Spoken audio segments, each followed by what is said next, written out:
Bonjour Chris, mon nom est Paul Villefort. Je voulais savoir, admettons que mon plan d'acheter une maison ne fonctionne pas. Ce serait quoi mon plan B?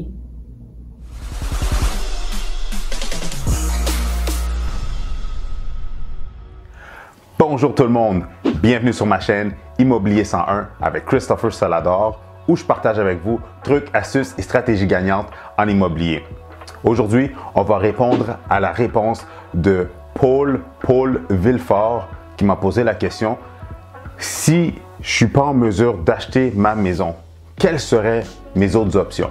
C'est une excellente question, Paul, parce que sincèrement, dans le marché de fou qu'on connaît présentement en 2021, je vous dirais que si jamais vous n'êtes pas en mesure de vous acheter votre propriété ou si jamais c'est trop difficile, si jamais à cause de votre budget que vous vous êtes fixé, que l'achat d'une propriété devient comme un petit peu moins intéressante, ou encore à cause de toute cette surenchère de fou, vous avez fait plusieurs offres d'achat sur différentes propriétés, des maisons, et vous êtes tout le temps arrivé, vous êtes tout le temps fait bypasser par un acheteur qui offrait beaucoup plus que vous. Eh bien, je vous dirais que c'est dans des moments comme ça qu'il faut penser à un plan B. C'est dans des moments comme ça qu'il faut avoir d'autres alternatives. Donc, pour répondre à ta question, Paul, si jamais vous n'êtes pas en mesure de vous acheter votre maison pour XY raison, je vous dirais de vous retourner vers une propriété soit un petit peu moins dispendieuse ou évidemment le condo. Quand je dis une propriété un tout petit peu moins dispendieuse, ça veut dire que si jamais vous avez une préautorisation, ça arrive avec plusieurs de mes clients présentement. En surenchère, ils ont des préautorisations pour 400 000 et tout ce qu'on trouve qui est dans la fourchette de prix entre le 380 et le 400 000, tout ce qui est proche du 400 000, mais vu qu'ils ont une préautorisation qui est à maximum 400 000, ben ça fait en sorte qu'à la minute qu'on tombe en offre multiple, ils n'ont aucune marge pour pouvoir offrir plus, pour pouvoir compétitionner avec les autres acheteurs, qui fait en sorte qu'ils perdent leur propriété coup de cœur.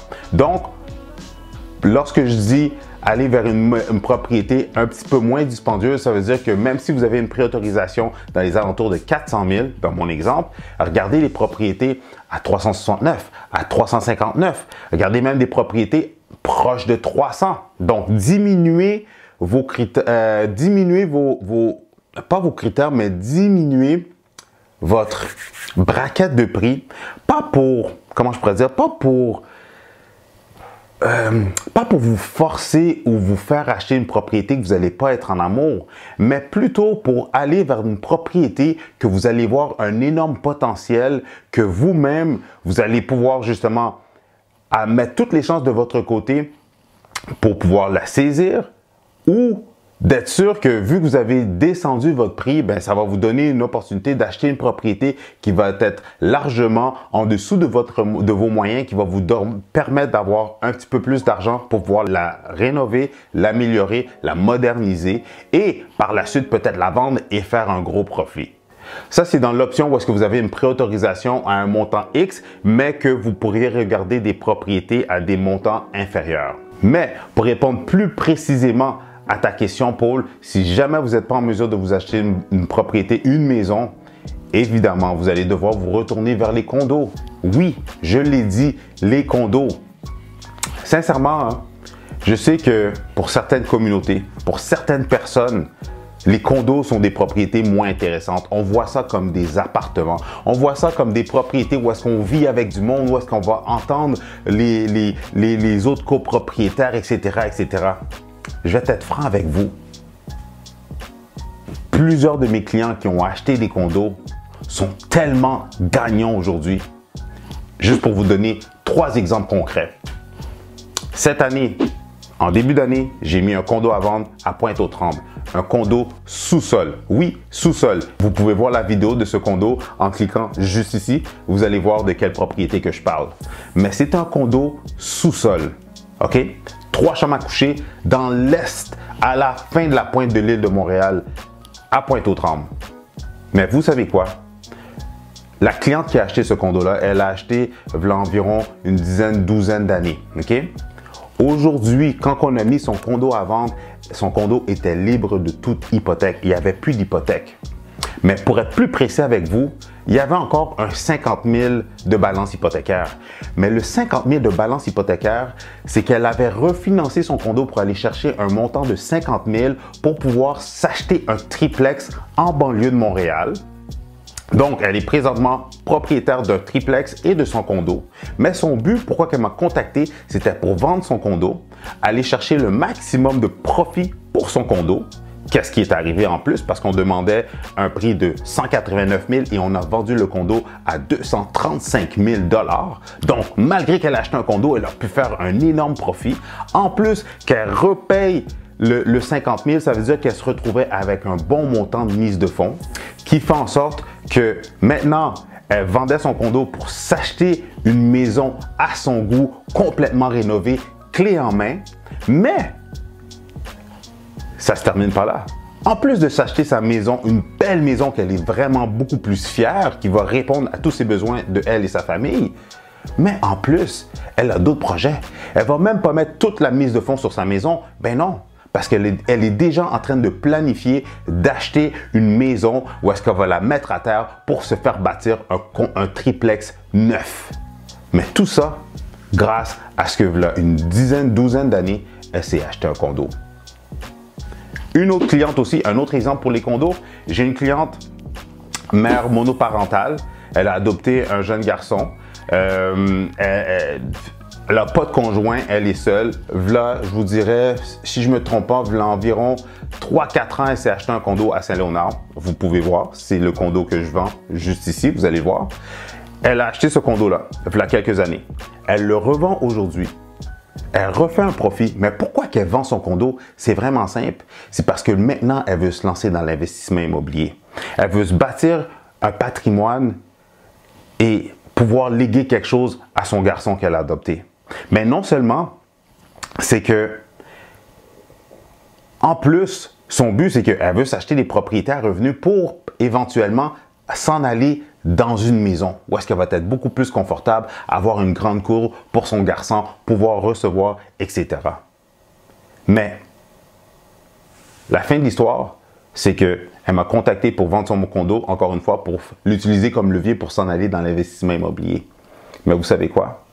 Grâce à ce qu'elle a pris la décision d'acheter un condo il y a quelques années, aujourd'hui, on a vendu son condo, elle fait un profit, mais elle est en mesure de, présentement, on passe chez le notaire cette semaine, mais pour aller s'acheter un duplex avec bachelor, dans le fond, un triplex.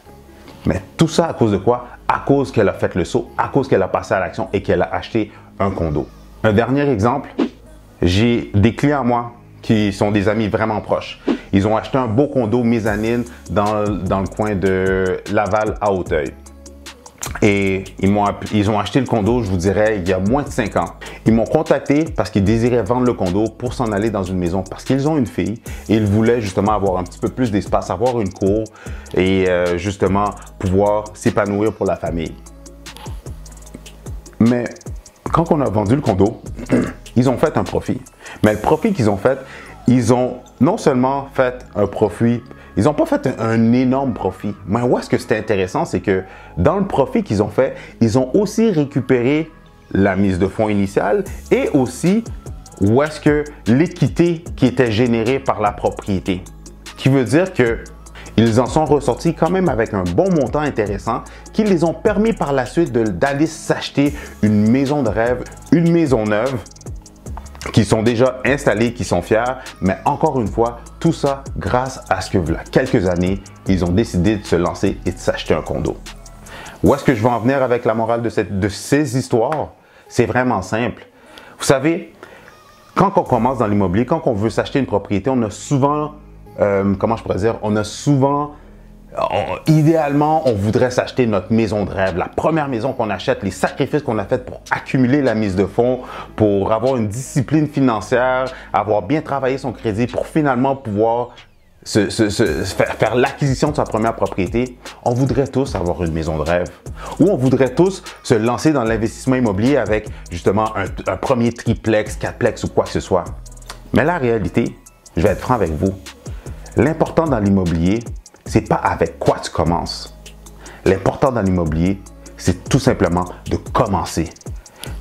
Selon votre budget, selon la mise de fonds que vous avez, selon la préautorisation que la banque vous accorde comme montant initial pour pouvoir acheter, boum, vous rassemblez le tout et vous passez à l'action.